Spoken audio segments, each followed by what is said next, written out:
రైతులు సాగు చేస్తున్న పంటల వివరాల నమోదు ప్రక్రియ డిజిటల్ క్రాప్ బుకింగ్ సర్వేను పక్కాగా నిర్వహించాలని వనపర్తి జిల్లా కలెక్టర్ ఆదర్శ్ సురభి వ్యవసాయ అధికారులను ఆదేశించారు. పెబ్బేరు మండలం కంచీరావుపల్లి గ్రామంలో వ్యవసాయ శాఖ ఆధ్వర్యంలో నిర్వహిస్తున్న క్రాప్ బుకింగ్ సర్వే ప్రక్రియను జిల్లా కలెక్టర్ పరిశీలించారు. ఈ సందర్భంగా రైతులతో కలెక్టర్ మాట్లాడుతూ ట్రేడర్లు నాణ్యమైన ఎరువులు అందుతున్నాయా లేదా అని ఆరా తీశారు. కొత్తకోట మండల కేంద్రంలోని జిల్లా పరిషత్ ప్రభుత్వ పాఠశాల, పెబ్బేరు మండలం కంచీరావుపల్లి జిల్లా పరిషత్ ప్రభుత్వ పాఠశాల, పంచాయతీరాజ్ శాఖ ఆధ్వర్యంలో కొనసాగుతున్న నిర్మాణం పనులను కలెక్టర్ పరిశీలించారు.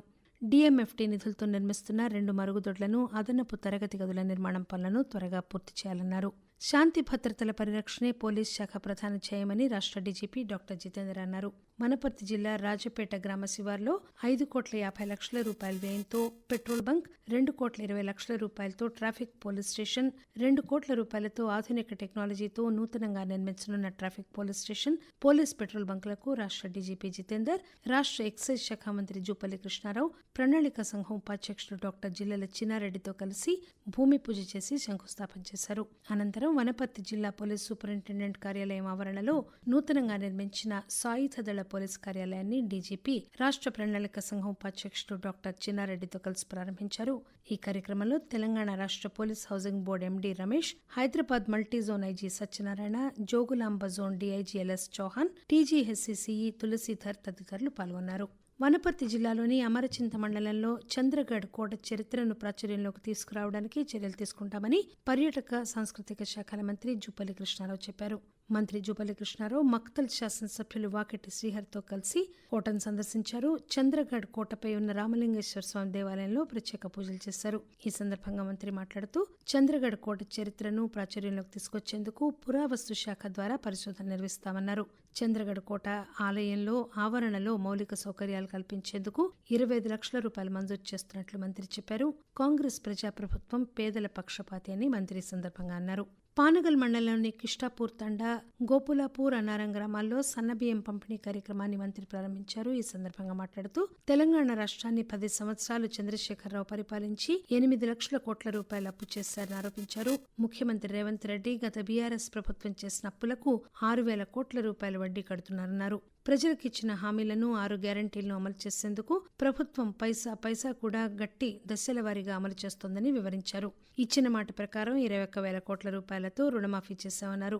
భవిత కేంద్రాన్ని రాష్ట్రానికే ఆదర్శ భవిత కేంద్రంగా తీర్చిదిద్దేందుకు కృషి చేస్తామని వనపర్తి జిల్లా కలెక్టర్ ఆదర్శ్ సురభి చెప్పారు. జిల్లా భవిత కేంద్రంలో విద్యాశాఖ అధికారి అబ్దుల్ గనీ అధ్యక్షతన సమగ్ర విద్య, అలింకో సౌజన్యంతో ఏర్పాటు చేసిన దివ్యాంగుల ఉచిత ఉపకరణాల పంపిణీ కార్యక్రమానికి ముఖ్య అతిథిగా జిల్లా కలెక్టర్ ఆదర్శ్ సురభి హాజరయ్యారు.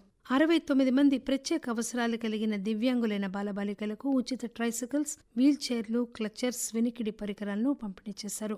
శారీరకంగా, మానసికంగా ప్రత్యేక అవసరాలు గల బాలబాలికలకు భవిత కేంద్రాల్లో వైద్యులు, ఉపాధ్యాయులతో శిక్షణ, వ్యాయామం ఇప్పించడం ద్వారా సాధారణ పాఠశాల విద్యాభ్యాసానికి సంసిద్ధులుగా చేసేందుకు పనిచేస్తున్నామన్నారు. ప్రత్యేక అవసరాలు కలిగిన పిల్లలకు అలింకో సంస్థ అందిస్తున్న సేవలను కలెక్టర్ అభినందించారు. 2025 ఏప్రిల్ 1 నాటికి 18 ఏళ్లు నిండిన యువత ఓటరుగా తమ హక్కును వినియోగించుకోవాలని, రాజకీయ పార్టీ నాయకులు యువత తమ పేర్లను నూతన ఓటరుగా నమోదు చేసుకునేలా ప్రోత్సహించాలని జిల్లా కలెక్టర్ సూచించారు. రాష్ట్ర ఎన్నికల కమిషన్ ఆదేశాల మేరకు జిల్లా కలెక్టర్ నూతన ఓటర్ నమోదు, చిరునామా సవరింపు, మృతి చెందిన ఓటర్ల పేర్ల తొలగింపునకు సంబంధించి వివిధ రాజకీయ పార్టీల ప్రతినిధులకు అవగాహన సమావేశం నిర్వహించారు. రాజకీయ పార్టీల ప్రతినిధులు వెలువరించిన ఓటర్ జాబితాలో పార్టీల ప్రతినిధులు తమ పార్టీ నుంచి పోటీ చేయబోయే వారి పేర్లున్నాయా అని ముందుగా సరిచూసుకోవాలన్నారు. వేసవికాలంలో అధిక ఉష్ణోగ్రత కారణంగా చేపలు మృత్యువాత నుండి కాపాడేందుకు మత్స్యకారులు తగు జాగ్రత్తలు తీసుకోవాలని వనపర్తి జిల్లా మత్స్యశాఖ జిల్లాధికారి లక్ష్మప్ప సూచించారు.